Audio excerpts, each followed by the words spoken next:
So dementia is an umbrella term that describes a set of symptoms, and yes, memory, but not always memory. Often it's the short-term memory and the recall, but not the long-term memory. But it far goes beyond that in terms of impacting activities of daily living. And the interesting thing about dementia for me, when I started to learn about it, is dementia is more than one thing. It's many things. All of us in this room, and this is a great book that I recommend, it's called The Brain and the Story of You. All of us in this room have got different DNA, different life story, different culture, and that comes with us from being in the womb, from our mum, our genetic makeup, right through our life story.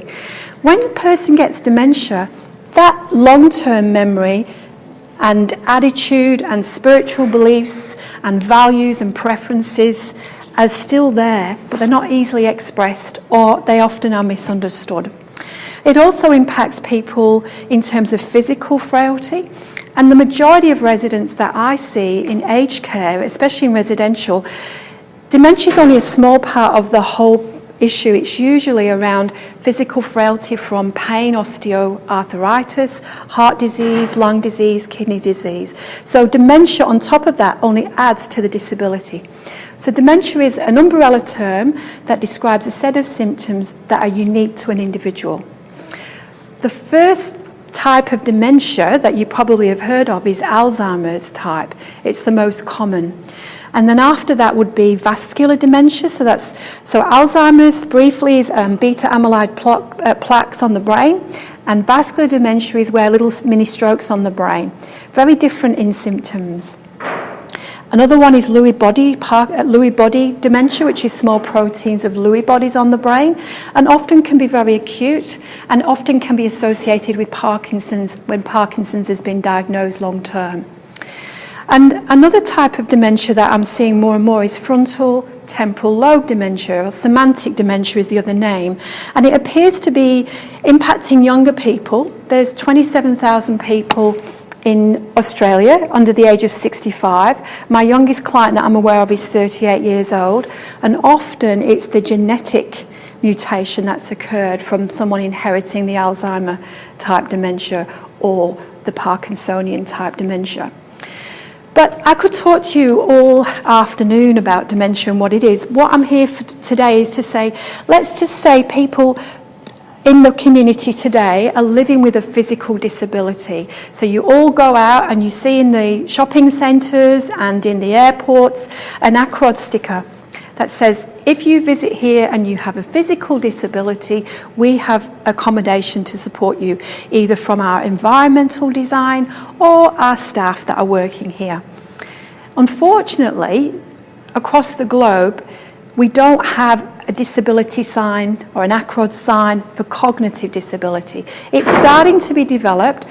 The city of Melville, in combination with Alzheimer's WA, are actually doing a dementia-friendly community program at the moment, looking at the Melville shopping centre. Has anybody been to Melville? It's worth a look in terms of their cafes and things that they're doing. And the city of Joondalup are actually working on some programs at the moment. But in Sydney, New South Wales, they're actually doing a lot of work over there, and again in Tasmania. So what's happening, and it's really positive, is that yes, it's the biggest challenge of the 21st century, but we've got some amazing people working across the globe, and often it's coming from people living with a diagnosis of dementia who have a voice, and that's why I've written Dementia Alliance International for you up at the top there. I recommend that if you are loving someone who has a diagnosis of dementia or supporting someone, you should actually look at that and see what support you can have. They're a great organisation. In terms of how we are looking at dementia at Bethanie, we really are focused on an enablement plan. So I talked briefly about what dementia is, but you can see there, it impacts person as a person in terms of what they can do.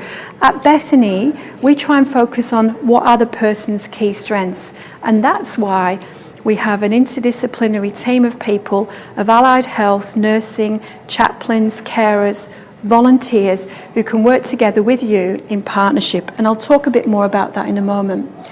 There is one area that adds to the stigma of dementia, and it's really less than 10%.